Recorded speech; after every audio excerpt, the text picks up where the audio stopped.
Olá pessoal, tudo bem com vocês? Para quem não me conhece, eu sou o Dr. Gustavo Travasso, sou fisioterapeuta pélvico, terapeuta tântrico, sexólogo, acupunturista, criador do método Fisiotantra-terapia. E no vídeo de hoje eu vou falar para vocês como a fisioterapia pélvica funciona na prática. No vídeo anterior, para quem não viu, eu comentei sobre o que a fisioterapia pélvica faz, como ela atua, quais as regiões do corpo que nós temos que trabalhar. Mas hoje eu quero falar um pouquinho sobre como deveria ou como é a minha primeira sessão. Muitos pacientes ainda têm muitas inseguranças do que acontece numa sessão de fisioterapia, se dá para fazer uma consulta online, se não dá, precisa de uma avaliação.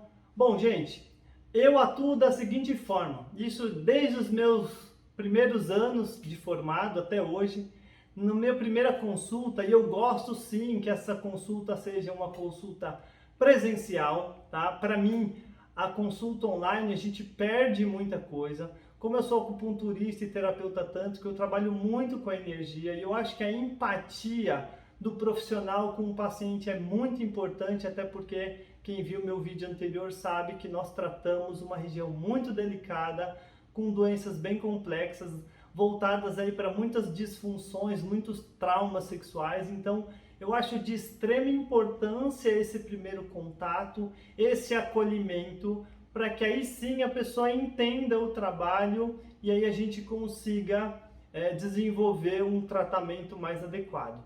Então, o que eu faço na minha primeira consulta, né? Na minha primeira sessão? Eu basicamente faço uma anamnese. O que é uma anamnese? A anamnese é um questionário. Eu até trouxe aqui para vocês um questionário que eu fui acumulando várias perguntas ao longo desses meus 16 anos de profissão, mas é um questionário que a gente pergunta qual é a queixa clínica desse paciente, né? Então, o questionário é uma folha, um questionário com várias identificações, perguntas, medicamentos que se usa, como está o seu estado atual. Então, essa anamnese ela é composta de várias perguntas sobre o tema que o paciente veio trazendo para a gente. Então, a partir da queixa clínica desse paciente, a gente vai fazendo essas perguntas para que a pessoa vá entendendo e para que eu também vá planejando um tratamento, né? Consiga fazer o meu diagnóstico, que nós chamamos de diagnóstico nosológico, para que aí sim eu consiga ter uma visão do que esse cliente está sentindo para poder ajudá-lo. Muita gente não sabe, mas o fisioterapeuta tem autonomia para fazer a nossa avaliação nosológica sem a necessidade de um encaminhamento médico, tá, gente? Então, se você acha que está com um problema que pode ser solucionado por um fisioterapeuta, eu vou dar um exemplo aqui bem simples. Ah, torci meu tornozelo. Todo mundo sabe que se torcer o tornozelo está sentindo dor, você tem que procurar ajuda. E a maioria das vezes quem vai tratar esse tornozelo que pode ter rompido um ligamento é um fisioterapeuta da área ortopédica. Porém, muita gente não sabe que se a pessoa está perdendo urina, se a pessoa está com uma dor na relação sexual, ela também pode vir a nós antes de passar com o médico. É claro que é sempre legal e o ideal passar no médico também, de repente ele pede alguns exames que podem nos ajudar a entender e fechar esse diagnóstico.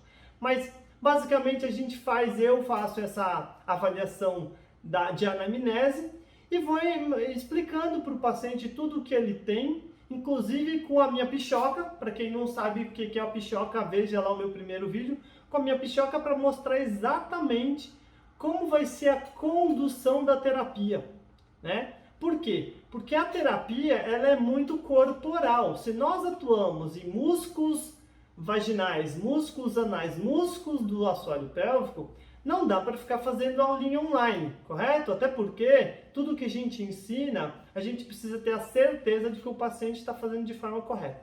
Então, num segundo momento, tem alguns pacientes que concordam em fazer esta avaliação física na mesma consulta e tem outros pacientes que não se sentem à vontade em fazer esta avaliação física numa primeira consulta.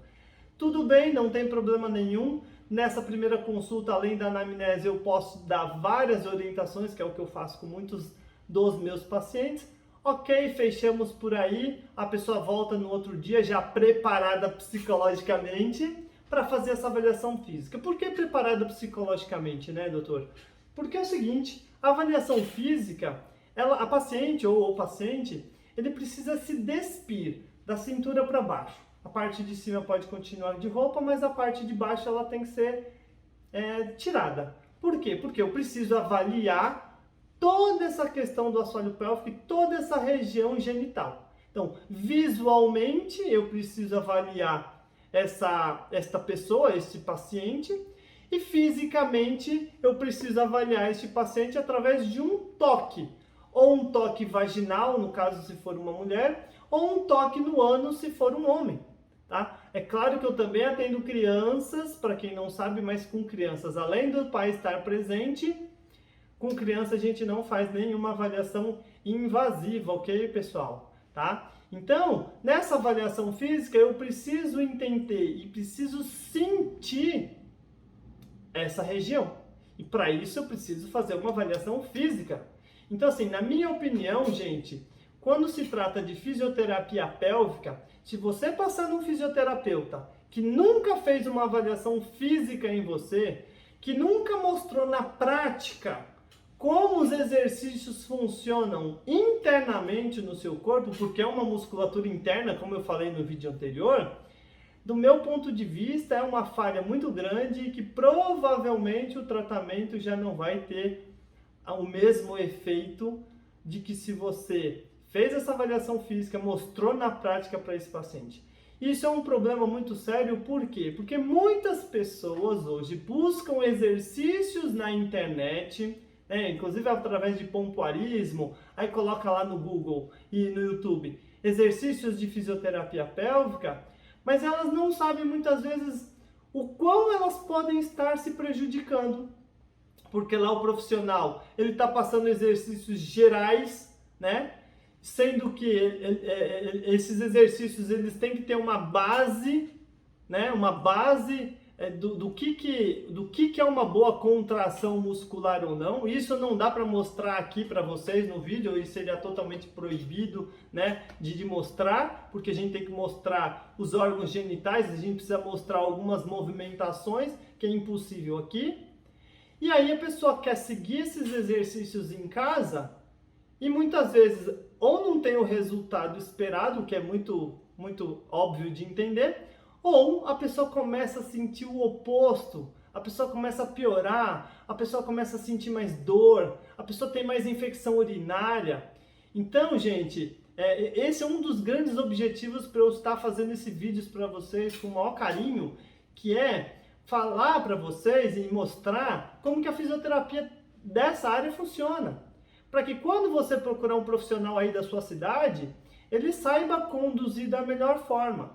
Se ele não conduzir dessa forma, provavelmente ele não é um especialista. Essa é uma outra questão muito chata, vamos dizer assim, que a gente como profissional a gente lida, que muitas vezes um fisioterapeuta que não é especialista dessa área fala que trata esse tipo de questão, mas na hora nunca tocou no paciente. Aí não tem como tratar um paciente que você nunca fez uma avaliação física. Ok, gente? Então eu fico por aqui. Quem gostou do vídeo, compartilhe, passe aí para o maior número possível de pessoas. E eu vou estar aqui à disposição, como eu falei nos outros vídeos.